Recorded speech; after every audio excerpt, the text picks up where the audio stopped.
Bienvenue dans le projet Momentum propulsé par Desjardins, le podcast alliant vlog et entrevues d'impact pour inspirer les familles avec des jeunes enfants à leur donner l'élan de créer une vie active à leur image. Ici, nous donnons la parole à des athlètes et ex-athlètes ainsi qu'à des personnalités publiques actives qui partagent tous un point en commun, être des mères et des pères actifs porteurs d'un message inspirant dans leur entourage et pour les générations futures. À travers le projet Momentum, je te partage leur histoire personnelle, leur parcours sportif et professionnel pour explorer ensemble leur rapport unique au mouvement et à leur corps. Et comment, malgré les défis du quotidien qu'on rencontre quand on est parent, comment ils font pour réussir à bouger et à se dépasser et à rester connectés à eux-mêmes. Je vais te partager mes réflexions et des pistes de solutions pour te permettre de faire un pas de plus vers un mode de vie actif qui est accessible sans t'épuiser, basé sur mon expérience de kinésiologue qui m'a permis d'accompagner des centaines de mères et de pères actifs vers une vie active qui leur ressemble et qu'ils ont toujours voulu. Tu veux te motiver, laisser tomber les défaites et te mettre dans l'action? Tu es à la bonne place. Allô, Milly! Bienvenue Bonjour. au podcast du projet Momentum. Je suis super contente de te retrouver aujourd'hui en studio parce qu'on a plein de sujets à discuter ensemble qu'on avait justement discuté un petit peu plus tôt en pré-entrevue. Alors, tu es une ex-athlète de ski nautique. Donc, à l'époque, c'était quelque chose justement que tu as pu faire plus jeune. Puis, je sais que tu t'es beaucoup trouvé là-dedans à travers le sport, entre autres du ski nautique, mais aussi t'es maman aujourd'hui, puis je trouve que tu incarnes bien une maman active d'aujourd'hui qui s'en met pas trop sur les épaules, puis qui essaie de montrer à ses enfants que c'est possible de bouger dans le plaisir. Donc, je trouve ça super intéressant de s'en parler aujourd'hui. Merci de l'invitation. Je suis contente d'être là. Oui, bien, je suis contente que tu aies accepté aussi. Puis, commençons par le commencement. Étant plus jeune, je sais que justement, tu as été plus en estrie pour faire ton sport. Dis-moi comment ce goût-là de faire du sport a commencé? En fait, je proviens d'une famille de sportifs et de sportives. Autant mes grands-parents que mes parents sont extrêmement sportifs et sportives. Donc, on faisait du sport en famille dès mon plus jeune âge. On faisait du ski alpin, on faisait du ski nautique. Mes parents m'avaient inscrit au départ en compétition pour le ski alpin, mais j'aimais pas vraiment ça parce que je trouvais qu'on avait froid longtemps en ski alpin. Il faut attendre en haut de la piste. Lorsqu'on fait de la compétition, j'avais l'impression que je skiais pas assez puis que j'avais vraiment trop froid. Donc, on a arrêté ça rapidement. Ma sœur a arrêté aussi la compétition de ski alpin rapidement, mais on a fait ensemble la compétition de ski nautique pendant beaucoup plus longtemps. Et là, on avait beaucoup de plaisir. On est allé aux Jeux du Québec. Autant ma sœur que moi, on est allé chercher des médailles. Mon père était là comme parent accompagnateur, comme coach. Ça a vraiment été super le fun. Ma mère était la meilleure cheerleader. Elle déteste faire elle-même de la compétition, mais a fait beaucoup de ski nautique avec nous. Maintenant, on en fait avec mes enfants. Donc, ça a vraiment été le sport pour rentrer dans le sport, justement, dans la vie active, qui m'a vraiment fait triper sur tous les sports de glisse. Puis, c'est à travers ça que je me suis fait des amis. Donc, quand j'étais jeune, quand t'es toute une gang qui fait du ski nautique à 5, 6, 7 heures, gros maximum parce que le vent se levait le matin, t'es pas une gang qui fait des parties puis qui prend beaucoup d'alcool. Donc, ça amène une certaine discipline qui te suit après pendant l'année scolaire aussi. Donc, c'est comme ça que ça a commencé pour moi. C'est chouette parce que j'avoue que l'esprit de gang est certainement super important. Là. Justement, quand tu fais du sport, c'est aussi de voir tes amis à travers le sport. Donc, j'avoue que c'est super intéressant. Puis, comment ça s'est évolué à travers les années? Qu'est-ce qui a fait que tu es resté dans ce sport-là aussi? C'est vraiment... en fait, j'ai la chance d'avoir des parents qui ont une maison sur le bord de l'eau, au lac Brome en Estrie. Donc, c'est comme ça que j'ai encore accès à un plan d'eau puis à un bateau pour en faire avec mes enfants. Mon conjoint qui s'est initié au ski nautique. À un moment donné, les compétitions, on a arrêté les compétitions quand j'ai eu des enfants par manque de temps pour s'entraîner aussi. Donc, j'ai vraiment gardé ça comme un sport de loisir. Les compétitions, c'est toujours long. C'est des longues journées où tu attends ton tour pendant longtemps. Donc, à un moment donné, il fallait prioriser. Puis oui, j'aime la compétition, mais j'aime vraiment beaucoup me dépasser moi-même puis être en compétition avec moi-même plus qu'être en compétition avec les autres. Donc, c'est pas quelque chose qui me manque tant que ça en ce moment. J'ai fait énormément de badminton. C'est comme ça que j'ai rencontré mon conjoint qui est le père de mes enfants. C'est en badminton. Donc, on faisait du badminton au cégep. Niveau compétitif, mais on n'était pas vraiment bon. C'était vraiment pour le fun. Puis, on a continué d'en faire après... comme passe-temps. Donc, pour moi, le sport, maintenant, c'est vraiment plus un passe-temps qu'une compétition. Oui, bien, puis je pense que c'est ça qui est le fun, en fait, quand on a fait du sport jeune à plus haut niveau. Après ça, de le garder comme un outil dans notre quotidien, je pense que c'est super intéressant, là, Oui. parce que ça nous aide justement à nous-mêmes nous cadrer en tant que parents, on le sait, puis t'en as plus qu'un. Donc, t'en as combien déjà? J'en ai 3. 3, OK. Puis j'ai toujours 4 en tête, mais je suis comme, je sais que c'est pas ça. J'en Donc, voulais 4, en fait. Ah bon, c'est pour ça que t'as ça en ça, tête. c'est ça. J'ai toujours voulu avoir 4 enfants, mais j'en ai 3. Puis justement, comme, ben avançons dans le temps, on reviendra à aujourd'hui, à travers les années, comme tu dis, là, tu es plus au niveau récréatif là, dans tes sports et tout ça.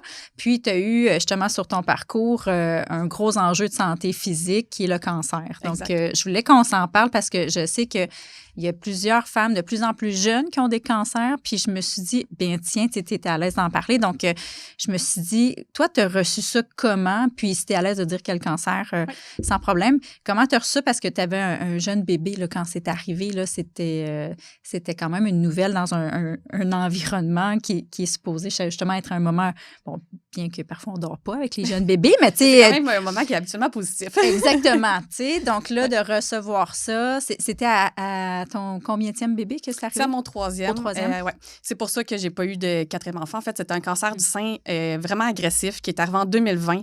Mon dernier bébé avait 6 mois. On est en pleine pandémie. Puis, ça arrive comme un train. Là. C'est moi qui l'ai découvert en plus. J'ai trouvé moi-même une masse, puis je le savais que ça augurait mal. Là. J'avais compris dès le départ que c'était ça. Puis, fait que là, rapidement, les rendez-vous médicaux se sont enchaînés. Puis, vu mon âge, j'étais évidemment très jeune. J'avais 3 jeunes enfants. Ils m'ont dit, dès que tu réussis à arrêter d'allaiter, parce qu'on ne peut pas t'opérer tant que tu allaites parce que ça va s'infecter. Ah, là. C'est ça. oui. Oui, Ben compliqué. Oui. Fait que dès que tu arrêtes, mais moi, j'avais déjà commencé à sevrer mon bébé, ça allait bien, fait que ça s'en vient. Prenez mon rendez-vous. Moi, plus vite on m'opère, mieux je me porte. T'sais. Donc, ça a été, somme toute, rapidement, mais vu que c'était un cancer agressif, les traitements étaient agressifs aussi. J'ai eu 4 sortes de chimiothérapie, dont une que j'ai encore aujourd'hui. Bon, beaucoup plus douce, là, on voit que mes cheveux ont repoussé. Oui. Mais bon, beaucoup de radiothérapie, de l'hormonothérapie, les chirurgies. Ça a été comme tout un parcours. Puis, il a fallu que... Mon bébé avait juste 6 mois, donc j'avais recommencé le sport, mais super doucement. Quand on vient d'accoucher, c'est relax. Là. Oui. Les derniers mois de grossesse aussi, c'était relax. Moi, je fais beaucoup de ski alpin. J'en fais pas quand je suis enceinte parce que j'ai trop peur que quelqu'un me frappe. Donc, je fais du ski de fond.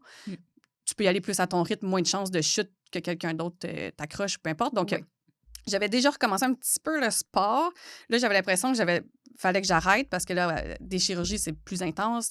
La chimio, fait qu'à un moment donné, je fais comme, hey, wow, là, c'est pas vrai que je vais tout arrêter puis que je vais me morfondre chez nous. En pleine pandémie où il n'y a rien de social, de toute façon, tu n'as plus de système immunitaire. Mes enfants n'allaient plus à l'école. Mon bébé, évidemment, n'allait pas à la garderie. Ça ne serait pas fait. Donc là, avec ma famille, on a fait comme, OK, je vais faire du sport extérieur, du ski de fond, du ski alpin. On est en plein hiver, de toute façon, mais à mon rythme, selon ce que mon corps est capable de faire, tu sais. Puis, bon, des fois, je me poussais beaucoup trop, puis visiblement, ça n'allait pas. Mais en général, je réussissais à écouter assez mon corps pour être capable de faire du sport, d'avoir du fun, de sortir de chez nous, d'avoir du temps pour moi sans les enfants et d'avoir du temps pour moi avec les enfants en sport. Donc, c'était autant du temps familial que du temps personnel et ça permettait de prendre l'air puis de bouger quand même à travers ça. Quand même, hein, parce que, tu sais, comme tu dis, tu as perdu tes cheveux, tout ça. Ça a été quoi la réaction, tu sais, de ton conjoint et tes enfants un peu plus vieux? Est-ce qu'il y a eu tout ça à apprivoiser aussi dans le parcours? Je pense que ça a été plus dur pour les adultes que pour les enfants. OK. Les adultes comprennent beaucoup ce qui se passe, évidemment. Oui. Ont beaucoup plus peur aussi, se projettent dans le futur. Tandis que les enfants, c'est très au jour le jour. Donc, si aujourd'hui, ça va bien, pour eux, ça va bien.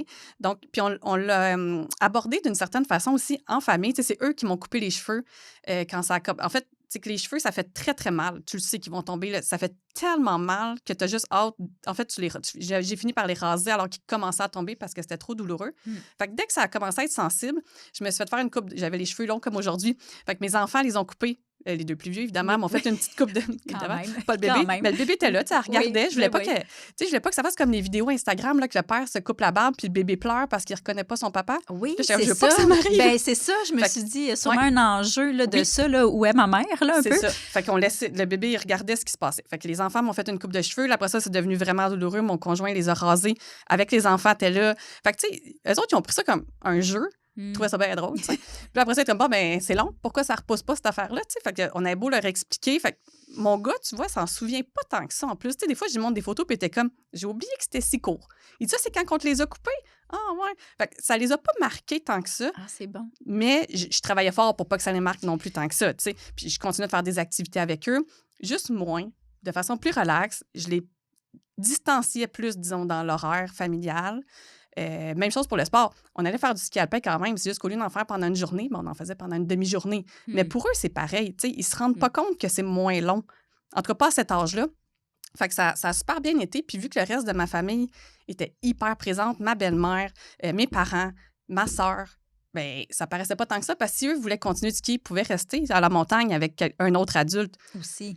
Donc, il y a ça aussi, tu sais, il y a tellement eu une grosse mobilisation de ma famille, ma belle-famille, des amis de mes parents aussi. J'ai pas cuisiné de repas, mon chum non plus, pendant près de 6 mois. Là. Wow, OK. Ça a l'air fou dit comme ça, mais c'est vraiment ça.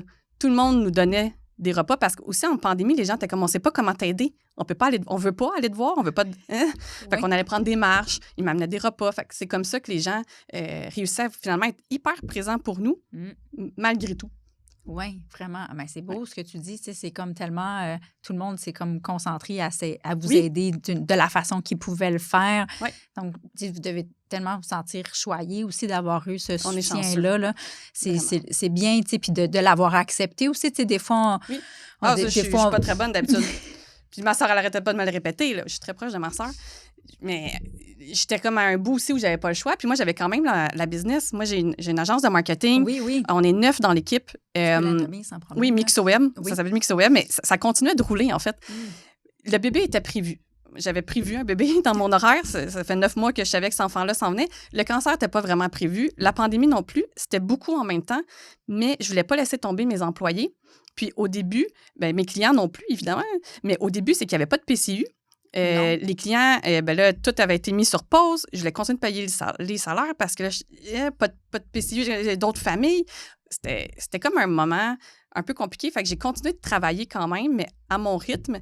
Puis, en fait, je travaille jamais la fin de semaine. Il faut vraiment quelque chose de spécial. Sauf à ce moment-là, ma semaine était sur 7 jours parce que j'avais pas le choix. Je n'étais pas capable de travailler des heures très longues. J'avoue. Fait que je grappillais l'énergie que j'avais parce qu'en fait, ma famille passe toujours en premier. Donc, ma famille passe en premier. Puis, ce qui restait, là, je coordonnais ce qu'il y avait à coordonner. Je faisais l'administration.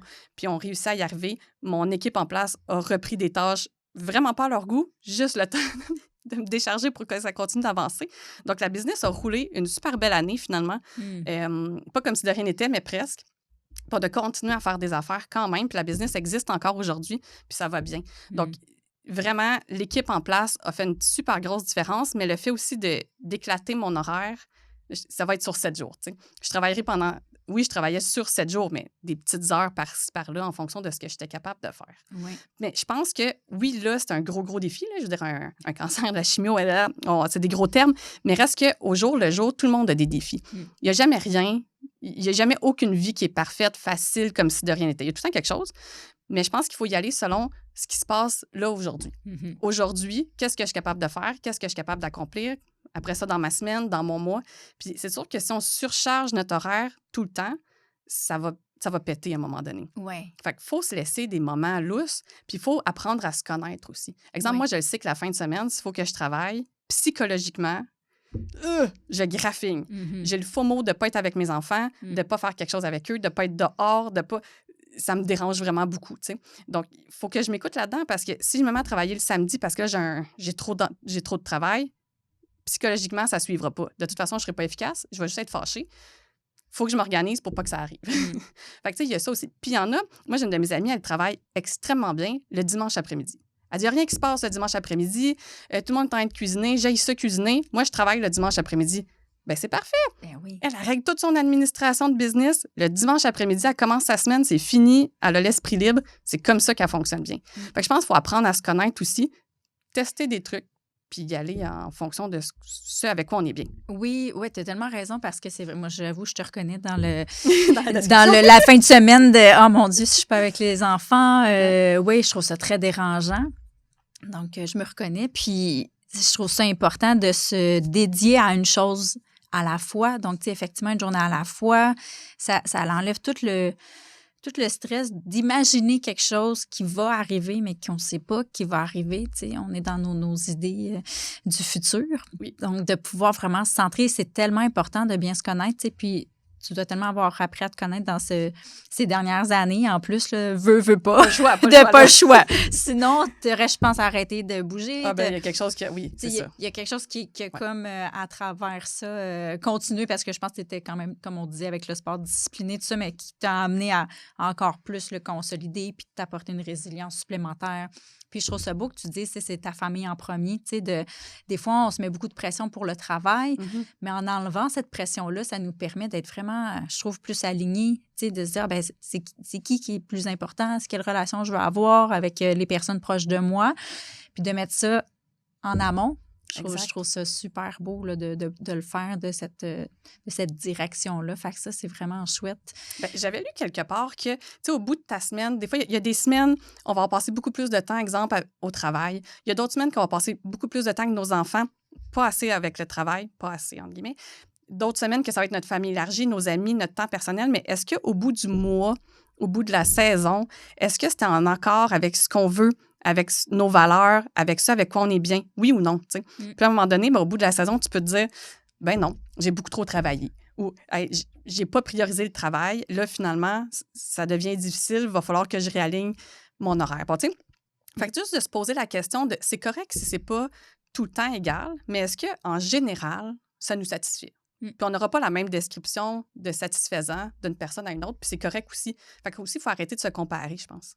Oui, vraiment, parce que c'est déjà malléable à travers une journée, une semaine, un mois. Donc, effectivement, je pense de se permettre une rétrospective, ça, je trouve ça intéressant dans ce que tu dis, on planifie quelque chose, mais après ça, de regarder, est-ce que ça a correspondu à ce que j'avais planifié? Oui, non.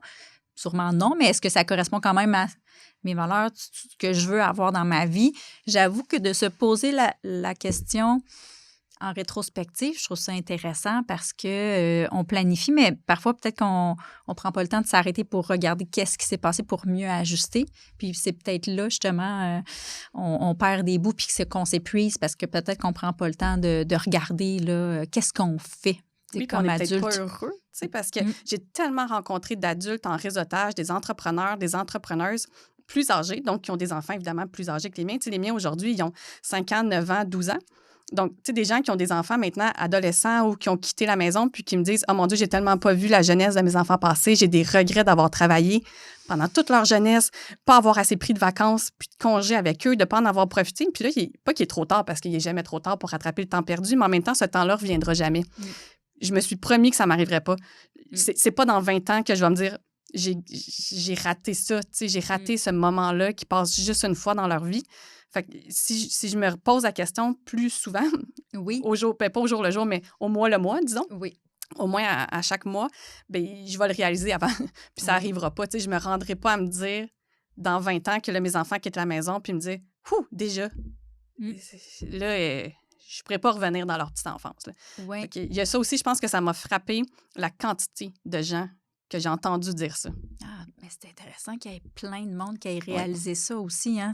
J'avoue que ça nous permet en amont de prévoir le tout parce que c'est vrai, hein, on veut tellement le bien pour nos enfants. Donc, on peut se faire attraper un peu par ce stress financier-là. On le sait, tout coûte plus cher. Donc, on peut facilement peut-être mettre le pied là-dedans. Puis c'est un engrenage, on en veut toujours plus. Mais pendant ce temps-là, effectivement, il y a une autre partie de notre vie qui est peut-être moins comblée. Puis si on veut la combler, bien effectivement, dans 10 ans, ça va être une autre personne, là, cet enfant-là. Donc, si on veut être présent, bien, c'est un travail continuel. Donc, puis de le verbaliser, si on a une période plus longue ou plus intense de travail, de le verbaliser. Je pense que c'est intéressant de le verbaliser à l'enfant s'il est assez vieux pour comprendre, pour dire « Ah, là, pour le prochain mois, maman, papa, on va devoir plus travailler. » Sans nécessairement expliquer tous les détails. Mais puis après ça, le mois prochain, on se prévoit une activité. Donc, eux, ça les modère dans le temps, puisque le temps, parfois, est compliqué avec les enfants. Mais au moins, ça leur permet peut-être de comprendre aussi ce qui se passe, puis de peut-être pas de se poser des questions comme enfant. Des fois, on se dit « là, mon parent est moins présent. Qu'est-ce qui se passe? » Donc, peut-être même de le verbaliser, dire « ce mois-ci, ça va être un mois que on va être là pour le minimum, puis on va se reprendre pour des activités le mois prochain. » Tu sais. Bien, je pense que c'est une excellente idée. Puis en plus, ça doit enlever tellement de pression puis d'angoisse chez eux qui, eux, verbaliseront peut-être pas ça comme ça, mais qui vont le vivre quand même. Donc, si on leur explique, ils comprennent beaucoup plus qu'on pense de toute façon. Oui. Donc, si on prend effectivement le temps de leur expliquer, ils vont comprendre. Oui. Puis, c'est une bonne idée, je pense, de mettre tout de suite une date pour une prochaine activité parce qu'effectivement, le temps, des fois, c'est difficile à gérer pour eux. Oui, puis pas trop loin parce que là, sinon, C'est ça va être un autre problème. Exact. Mais quand même. Puis, j'avais le goût de te demander maintenant, ben justement, là, les enfants sont plus vieux, 5 ans, 9 ans, 12 ans. Exact, c'est bon. Donc, ma rétention d'informations va bien. Et comment tu trouves qu'eux, ils voient l'activité physique maintenant dans leur quotidien? Est-ce que tu trouves que c'est quelque chose de plaisant? C'est un enjeu difficile? Comment ils perçoivent ça de ton point de vue? Ben, eux, ils aiment beaucoup ça. OK. Ben, tu sais, ils ont vraiment grandi là-dedans, puis continuent de grandir là-dedans aussi. Mais pour eux, c'est vraiment un moment en famille. Parce que oui, leurs 2 parents font du sport avec eux, mais leurs grands-parents aussi, C'est puis vrai. leur tante aussi, puis là, leur oncle. Fait que là, il y a beaucoup de gens, pour eux, c'est comme un party. Là. Comme là, on s'en va tout à l'heure chez mes parents, on va aller faire des trucs à l'extérieur, tout le monde ensemble. Mais pour eux, c'est super le fun, là. Ils ont hâte à ça. Puis là, quand ça fait quelques semaines qu'on n'est pas allé voir le reste de la famille, bon, quand est-ce qu'on y va? Est-ce qu'ils vont être là? Est-ce que je peux y aller tout seul avec eux? Bon, tu sais, fait que ça devient vraiment un moment familial super le fun pour eux. Donc, ça fait vraiment partie d'eux. Puis c'est eux qui vont demander si on saute trop de temps. Là. OK. Ah, ben c'est le fun. Vraiment. Ben je trouve ça le fun que vous continuiez à en faire aussi. Là. Tu sais, des fois, quand ça grandit, bon, éventuellement, il y aura une transition vers les amis, puis bon, leur vie adulte. Mais je trouve ça le fun qu'effectivement, au-delà de la petite famille, ça soit la famille élargie qui continue ce beau rituel-là, dans le fond, de sport en famille. Je trouve ça super le fun. Donc, suggestion. Oui, c'est ça. Suggestion à tous. Je suis chanceuse d'avoir des parents jeunes, en santé, d'avoir une sœur en santé avec que tout ce beau monde-là s'entende bien, que ça leur tente aussi. Oui. Tu sais, c'est pas... tu sais, moi, je suis pas devenue sportive à un moment donné. J'ai été élevée dans le sport. Les enfants ont suivi. Tu sais, des fois, il y a des amis à mes parents, à un moment donné, ils disent « Ah, tu sais, les enfants ont vieilli, maintenant, on va en voyage, juste nous 2. » Mes parents, ça n'a jamais été ça, là. On a vieilli, là, on allait en voyage à 4. Après ça, on allait en voyage à 6 avec les conjoints. Là, on va en voyage avec les enfants. Ils ont juste de plus en plus de gens avec eux en voyage. Okay. Mais ils aiment ça comme ça, mes parents. Mais reste que c'est vraiment une dynamique familiale différente, là. Puis c'est intéressant parce que, oui, là, c'est la famille, mais tu sais, je pense que chaque personne dans la famille peut aussi se trouver un réseau. Tu sais, si les gens nous écoutent, ils font comme « Wow, hey, ça, c'est le fun, ça me parle. » Mais des fois, c'est d'ouvrir un peu nos champs d'horizon puis de dire ben je peux m'en trouver une gang qui aime ça, par exemple, voyager, faire du sport. Donc, d'aller tâter le terrain avec des personnes puis tranquillement se développer son réseau, justement, si on n'a pas la chance d'avoir ce réseau-là à proximité. Je pense que tout est possible maintenant avec, justement, depuis la pandémie. Je trouve que les gens ont besoin de contact, développer des réseaux. Puis, c'est des fois juste en tendant la main à quelqu'un, ça te tente d'essayer. Puis souvent, c'est surprenamment, qu'ils vont dire. Parfois, ça prend quelques jours, quelques mois à demander à quelqu'un. Puis finalement, c'est comme, ah ben oui, j'y avais pas pensé, mais oui, let's go.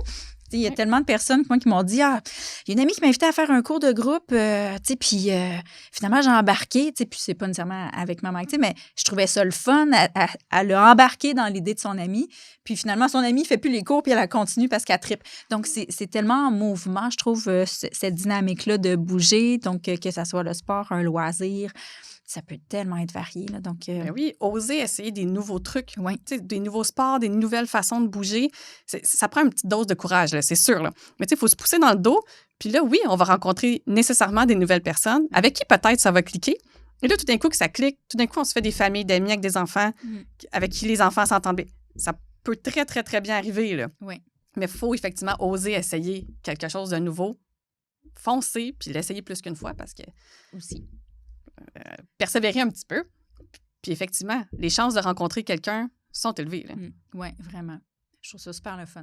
Puis, notre entrevue se termine dans quelques minutes. Je voulais que tu nous dises un parent qui nous écoute qui se sent un peu débordé. Donc, pour cette personne-là, cette maman-là, ce papa-là, c'est plus difficile d'intégrer ça, un peu de brou dans le toupette. Quel conseil tu aurais avec le vécu que tu as pour ce parent-là qui cherche un peu là, comment, tu sais, là, on a dit oui, d'aller voir des réseaux, tout ça, dans son quotidien pour simplifier ça, pour commencer à bouger, là, soit seul ou avec ses enfants? Moi, ce qui a bien fonctionné, c'était de combiner plusieurs besoins en même temps. Okay. Je m'explique. J'ai besoin de voir des amis, j'ai besoin de voir ma famille, j'ai besoin de voir mes enfants, puis j'ai besoin de faire du sport. Donc, pourquoi ne pas faire du sport avec des amis, faire du sport avec mes enfants et faire du sport avec des amis qui ont des enfants, puis mes enfants. Tu sais, d'essayer de combiner tout ça ensemble, ça permet de faire des activités qui comblent plus d'un besoin, puis de montrer aux enfants que c'est possible de bouger. Puis après ça, bien, quand on le met dans l'horaire, il faut être un peu intransigeant avec soi-même. Quand c'est là, puis il faut arrêter de jamais le prioriser. Il faut le prioriser. Si on l'a mis dans l'horaire, il faut tout faire pour ne pas le déplacer, parce que c'est trop facile de dire « Ah, il faudrait vraiment que j'aille à l'épicerie. Ah, j'ai pas eu le temps de laver les planchers. Ah, il y a tout le temps quelque chose. » Donc, il faut décider que c'est une priorité en famille. Puis un coup que c'est décidé que c'est une priorité, le laisser comme priorité. Et d'être intransigeant ou intransigeante avec soi-même, c'est ce qui fonctionne le mieux pour moi. Ah, super. Oui, je pense que c'est une bonne idée d'essayer ça, certainement. Oui. Est-ce que tu aurais un dernier mot de la fin pour la conclusion de notre entrevue? Est-ce qu'il y a quelque chose que aussi tu dis qui est un peu, pas un mantra, là, mais tu sais, quelque chose qui te motive au quotidien de continuer parce que veux pas, comme on dit, il y a toujours quelque chose qui arrive. Toi, qu'est-ce qui te motive à garder ça dans ton quotidien, justement, rassembler tous tes besoins justement en une seule activité? Est-ce qu'il y a quelque chose qui te motive à continuer là, à travers tout ça? C'est drôle que tu me demandes. J'ai 2 mantras que je partage avec ma sœur. Ose faire de ta vie une aventure et le bonheur est une attitude.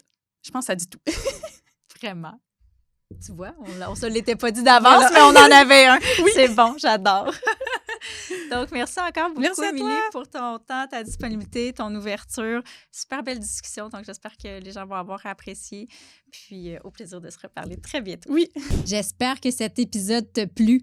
Pour voir toutes les possibilités pour te mettre dans l'action par des entraînements adaptés dans une vie de famille déjà bien remplie, je t'invite à visiter le site de maman-active.com. Je t'invite également à faire partie de notre communauté sur les réseaux sociaux de Véronique Brouillette et de Maman Active, en plus de faire partie de nos abonnés de la chaîne YouTube de Maman Active. Je te dis à très bientôt!